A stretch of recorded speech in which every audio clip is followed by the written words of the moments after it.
할렐루야.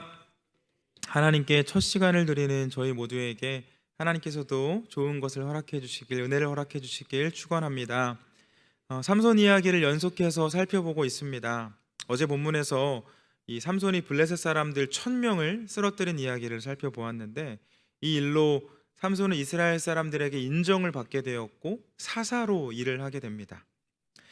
그러나 오늘 함께 나눌 말씀을 보면 삼손은 이 사사로서 책임이 있는 행동, 곧 이스라엘에게 평안을 가져다 줘야 할 그런 자신의 사명에는 별로 관심이 없어 보이고 오히려 자신의 뜻대로 행동을 하는 모습을 보입니다.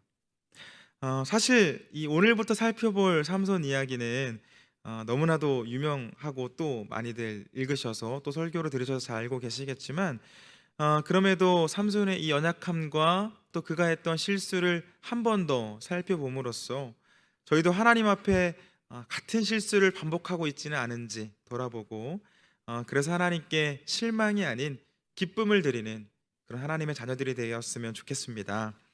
오늘 본문의 첫 절을 보면 삼손이 기생을 찾아가는 것으로 말씀이 시작됩니다. 1절입니다. 삼손이 가사에 가서 거기서 한 기생을 보고 그에게로 들어갔더니.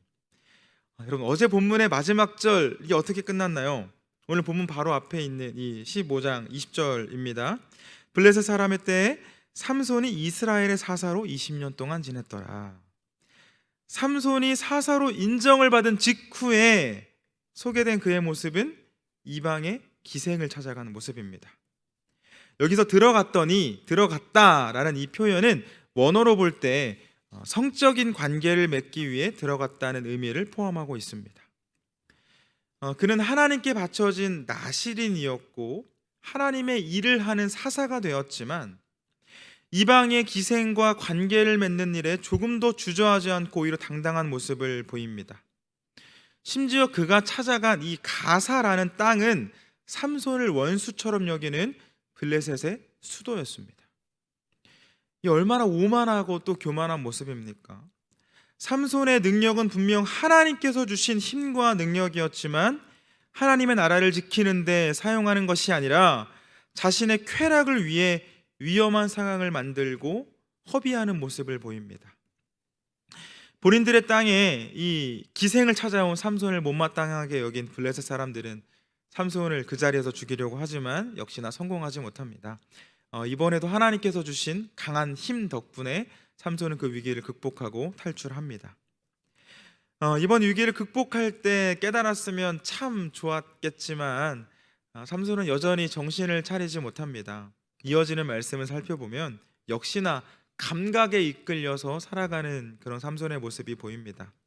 4절에 보면 소렛 골짜기에 사는 여인 들릴라에게 사랑에 빠졌다라고 기록되어 있는데, 이 삼손이 사랑에 빠졌다는 표현은 여기에 처음 등장을 합니다. 소렛 골짜기는 예루살렘 서쪽에서부터 이 지중해 연안까지 펼쳐진 곳을 말하기 때문에 들릴라가 어느 나라 사람인지는 분명하지 않습니다. 꼭 블레셋 사람이라고 볼 수는 없다는 것이죠.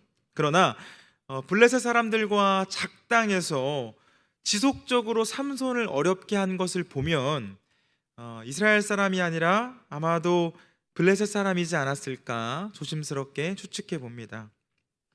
이 삼손이 사랑에 빠졌다는 소리가 들리자 블레셋 사람의 방백들은 그 여인에게 접근해서 많은 돈을 줄 테니 삼손에게 있는 그 힘, 특별히 힘의 근원을 알아다 줄 것을 부탁합니다.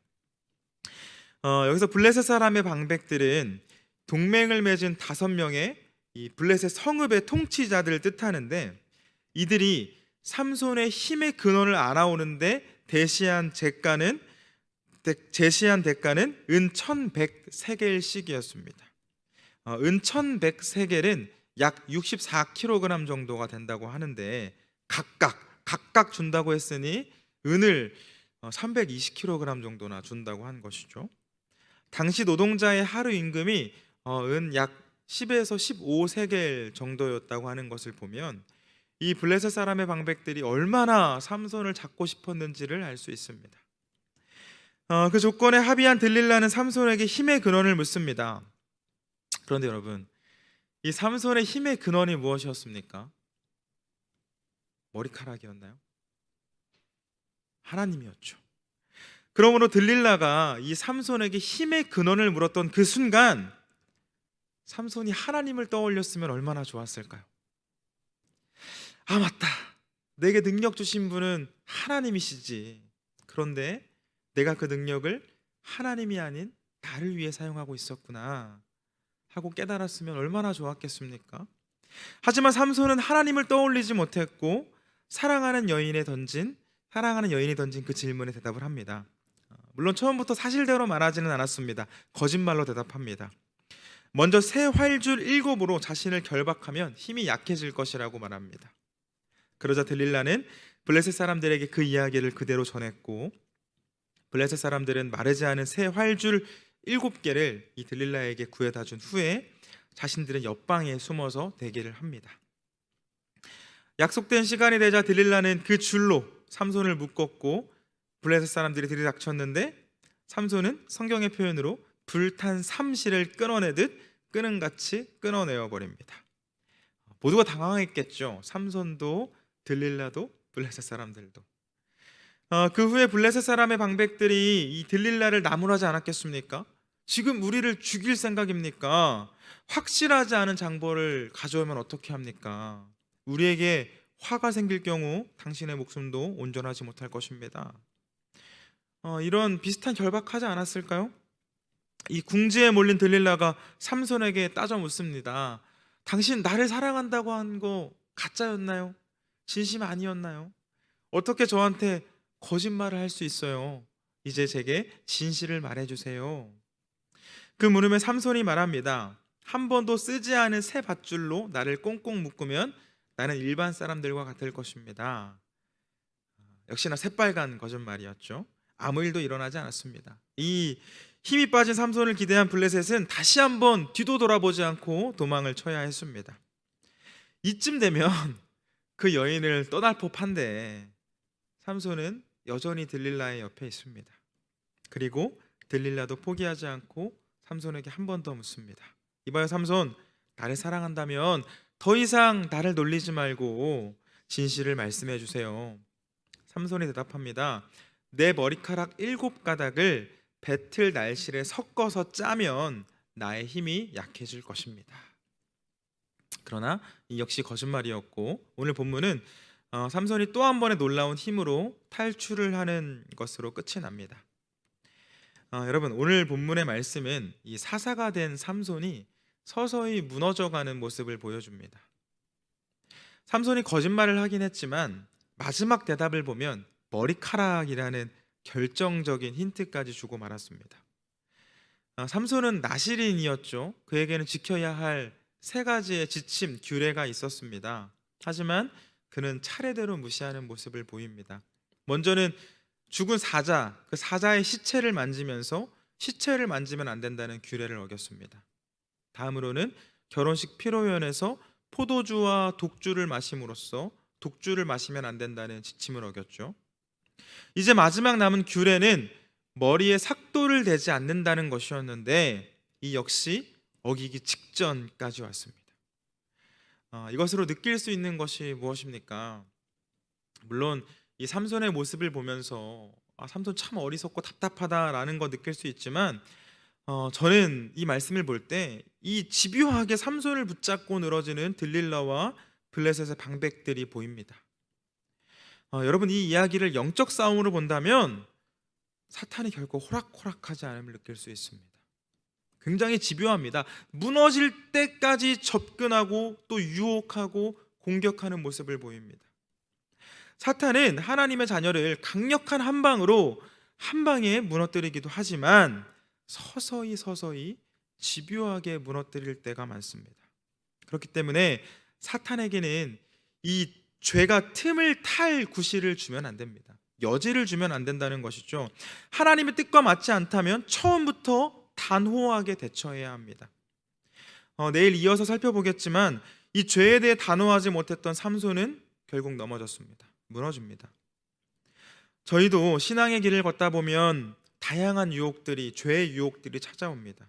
찾아오는 그 유혹들이 모두 죄로 연결되고 또 하나님과의 단절로 이어지는 것은 아니지만 그러나 그 유혹에 한 번 한 번 넘어가다 보면 어느새 죄로 물들어 있는 내 삶을 만나게 됩니다. 신약성경 야고보서 1장 14절에서 15절 말씀 읽어드립니다. 오직 각 사람이 시험을 받는 것은 자기 욕심에 끌려 미혹됨이니 욕심이 잉태한즉 죄를 낳고 죄가 장성한즉 사망을 낳느니라.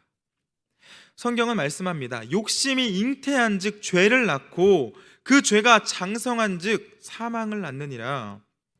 처음부터 사망이라는 결과가 생기는 것이 아니라 우리의 욕심으로 이 유혹에 넘어가는 것이 반복되어지면 어느새 그것이 죄가 되고 그 죄들이 쌓이고 쌓여 사망에 이르게 된다는 것입니다.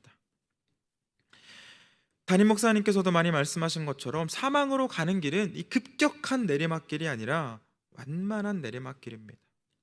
처음 선택할 때 이 선택의 끝이, 이 길의 끝이 멸망이라는 것을 분명하게 알았다면 선택하지 않았겠지만 아닌 것 같아서 일단은 한번 하고 보니 어느새 이 가랑비에 옷이 젖는 것처럼 나도 모르게 사망의 길에 들어서게 된다는 것이죠. 때문에 반복해서 말씀드리는 것처럼 죄의 유혹 앞에서 틈을 주면 안 됩니다. 여지를 주는 순간 죄가 나를 삼키는 것은 시간 문제가 되어버립니다. 아무도 모르는 스스로의 약점들 있으시죠? 하나님 앞에 부끄러운 행동들이지만 끊어내지 못하는 모습들 있을 수 있습니다. 그리고 만약 정말 있으시다면 그 문제 앞에서 더 이상 여지를 두시면 안 됩니다. 학생들이 이 컨닝 페이퍼를 만들어서 주머니에 넣어놓고 시험 시간에 안 보는 것보다는 그냥 처음부터 만들지 않는 것이 자신을 지키기 쉽지 않겠습니까? 마찬가지로 술이 나를 무너뜨린다면 술만 먹자고 하는 그 친구와의 만남은 피하는 것이 좋겠죠. 담배가 나를 무너뜨린다면 담배가 생각나게 하는 그런 어떤 특정한 공간은 좀 피하는 것이 좋지 않겠습니까? 음란한 행위, 남을 험담하는 것들, 도박, 이와 같은 것들 모두 마찬가지입니다. 죄의 유혹에 빠질 수 있는 그 상황 자체를 허락하지 않아야 되고 또 나를 무너뜨리는 유혹 앞에서 이번 한 번만 이런 것은 없어야 합니다. 사랑하는 교회 여러분, 이 삼손과 비슷한 인물로 솔로몬이 있습니다. 솔로몬도 하나님께 많은 능력과 지혜 또 많은 이 부와 같은 것들 받았지만 그래서 강한 이스라엘을 이루었지만 이방 여인의 유혹들에 넘어가서 우상을 숭배하게 되었고 결국은 무너지게 됩니다. 반면 이 요셉이란 사람은 유혹의 자리에서 어떻게 했나요? 주인의 아내가 유혹할 때 그는 혈기왕성한 나이였지만 유혹의 자리, 그 자리 자체를 피합니다. 결국 하나님께서 그 요셉을 기억하셨고 요셉은 하나님 나라에서 귀하게 쓰임을 받는 사람이 됩니다. 오늘 이 새벽 간절히 바라기는 저와 여러분이 요셉과 같은 사람 되었으면 좋겠습니다.